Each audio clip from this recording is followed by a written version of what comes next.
Okay, tonight we're going to do something a little different, and it applies to any major purchase that you're considering making. And you have to understand that there is essentially a triangle of things that happen.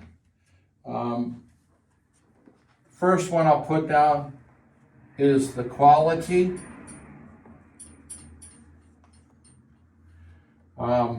The other part of it will become price. And then the last is service. Now, these are the three things that you're looking for within a purchase, and they are tied together in an interesting little paradigm, because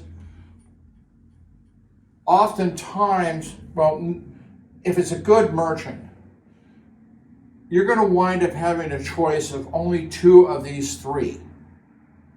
And I would say a quality merchant, I mean somebody who's going to be around and not caring what happens to you, because oftentimes what they'll do is they'll have a common quality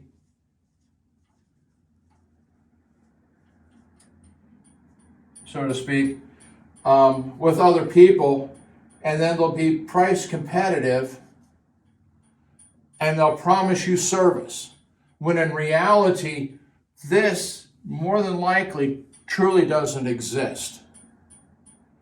Conversely, you'll have really more intense merchants, the better ones, that are going to be working with this quality issue, but what they're going to be offering is this. It goes in both directions, the service support of the product that you've bought. And oftentimes people run into having gotten the price on a quality, and then they spend about 3.5 hours on the phone dealing with various line personnel, arguing about what has happened to them. And they maybe run up and down the ladder. They may get satisfaction, they may not. And this has led to another problem for folks like ourselves who try to do a good quality and offer service. And the only way I can call it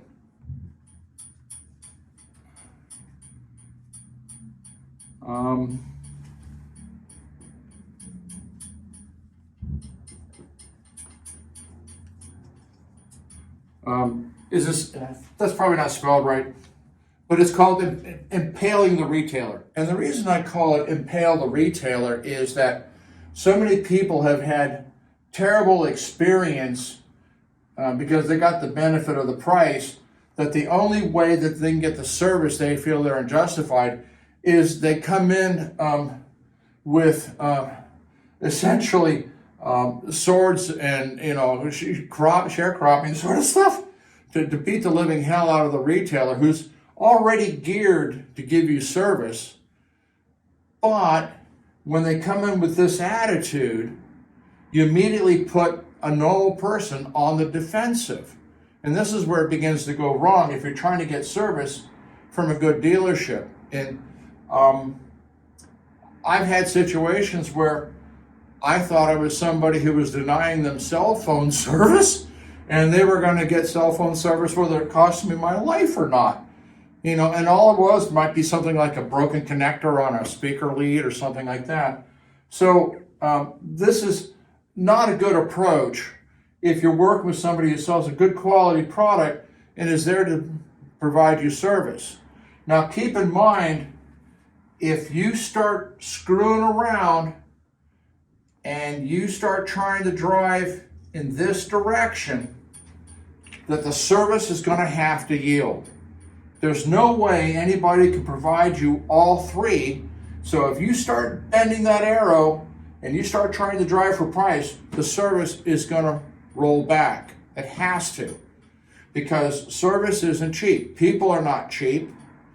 And in terms of, as I said earlier, in some of the products that we have to service, we're not paid by the manufacturer. We don't have a job book, like an automotive dealership, and just flips the pages. Oh, you need a brake job? Well, that's 4 hours and $700. Okay, no, we get absolutely zip. We get nothing. So it's better to start off the conversation by saying, I've got a problem. This is what it is. What can you do? And that avoids this sort of behavior.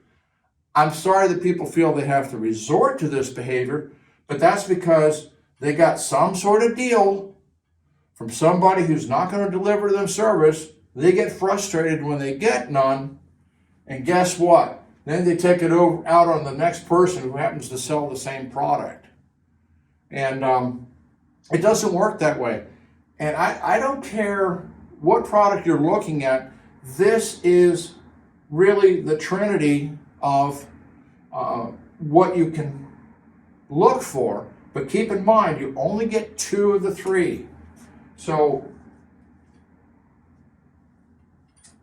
if this becomes a priority, then expect to yield on the service. If that's a good equation to you, that's fine by me too. As I said, I've had people buy things from other places and then bring in their broken product expecting me to deliver the service on something that they bought someplace else. Well, it doesn't work because I'm not paid to take care of it. I have no obligation to take care of it. Far be it from me to change the deal you made choosing these 2 out of the 3. I'm actually adding value to the decision you made with somebody else who benefited with this.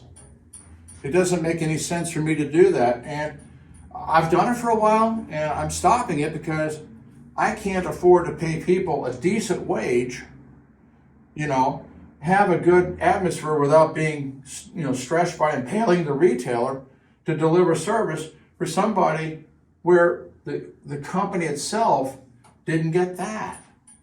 And it's true for any business out there, particularly small businesses, because we can't, we don't have the luxury of saying, well, maybe we'll do that in this market, but in the other market, we'll charge this times 2 and make up for what we're having to do over here. We don't have that option. It doesn't exist to us. So I just want you to approach, an understanding of when you're trying to work with any merchant, what are your goals, and understand you get 2 out of the 3. And, if you choose these 2, okay, expect to be sitting on the phone or not getting any sales support.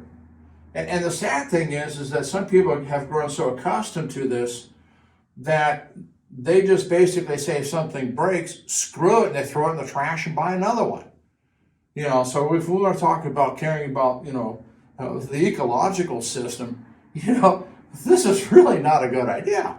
Trash does not improve the environment. But, I don't decide how people do things, but I can tell you how it works, and that's pretty much it.